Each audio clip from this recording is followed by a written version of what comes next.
So in the playground for this episode, there's a sign in the background that says to please keep your bloodthirsty monsters on a leash. And I guess King just didn't read that sign.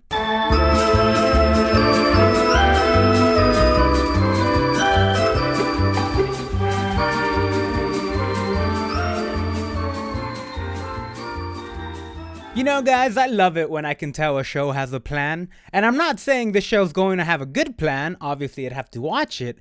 But I can tell there's a plan there.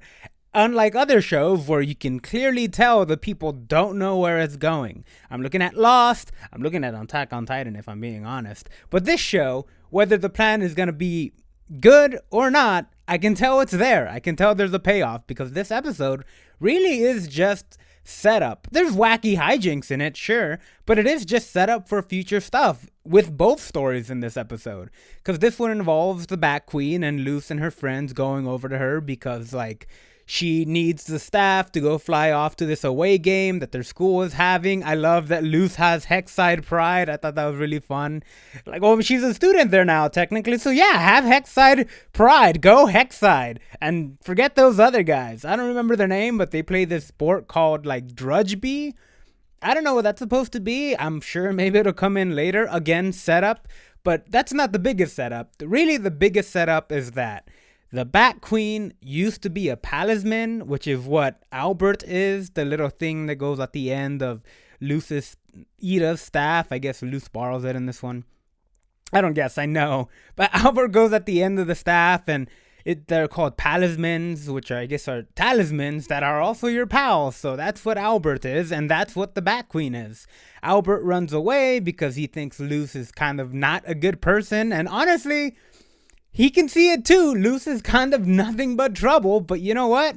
She wins him over by the end of the episode, and they discover that the Bat Queen is also a Palisman, so we'll see where that goes. Luce tells her that, like, hey, if you ever want to find out who your previous owner is, I'll help you out, to which the Bat Queen responds, sure thing, and she flies off. Turns out she also has a bunch of other Palismans there. Like, she keeps all of them safe, like the abandoned or the forgotten Palismans. Probably ones whose many owners have died. She says she's several thousand years old, so maybe, yeah, Palismans just outlive their magicians. I don't know if there's like some sort of museum of Palismans, or if they're stored or retired, or if they're buried with the magician. I don't know what the proper procedure is, but a lot of them ended up in this forest, ended up with the Bat Queen, and it kind of begs the question how she had children, because they're in this episode too, but I guess it doesn't really matter, or maybe it does. I don't know. The show has a plan, so I guess we'll see what they have planned for that.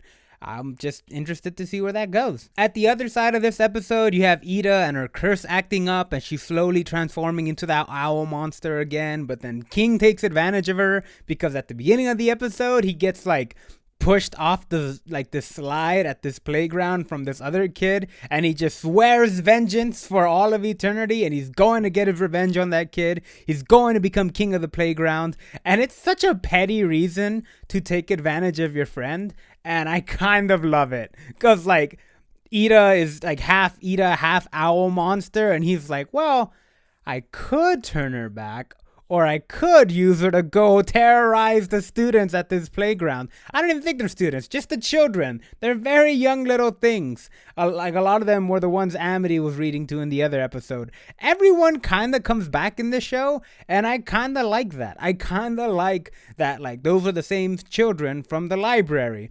The animal control people that show up at the playground to arrest, I guess, capture Ida, because that's their job. They're the demon hunters from the previous episode. I like that there is characters, like a finite set of characters in this universe, and it does, again, like I was saying, lead me to believe that there is a grander plan. They don't just make up characters as they need them. They all have arcs, things going on in the background. I really appreciated that. I really appreciated King being that petty. I thought it was pretty funny.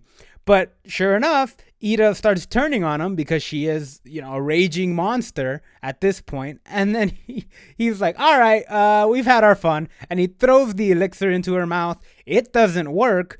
And he's like, welp, yikes. And then she just tries to eat him. And then, like, again, she gets captured. But it is interesting to note that even after all is said and done, even after King like chases after her, is able to turn her back to normal by just the power of friendship, whatever. He changes her back, the power of friendship. They escape. All's well that ends well. Ida can't be controlled by the elixirs anymore. She says that at the end of the episode, the elixirs aren't working the same way they used to. It didn't work with this one. It took a combination of the elixir and King convincing her, like, hey, we're friends. I can do this screech thing that you like. And then, yeah, then she turned back to normal. But if she is gaining a resistance to this elixir, I'm wondering how they're gonna have to deal with that. I don't know. I'm excited to see it. And I sort of figured the elixir no longer working was going to be a plot point later on at some point. I just didn't expect it this early in the show. We're 10 episodes in and it's already not working. I was expecting like a season 2, maybe season 3 arc with this thing. But no, it's right at season 1 and I'm curious where they're gonna go with it. I'm very fascinated who Bat Queen's owner used to be. She said it was a giant. So there are giant magicians in the world.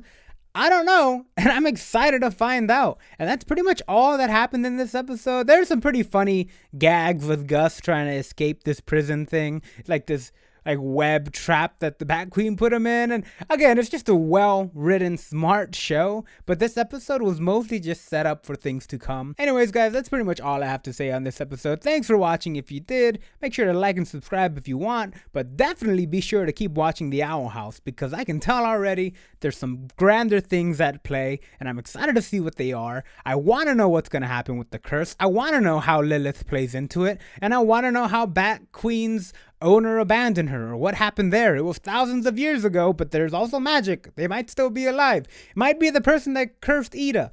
We don't know. I don't know. And I'm gonna be here to find out. So have a good day, guys. Be safe.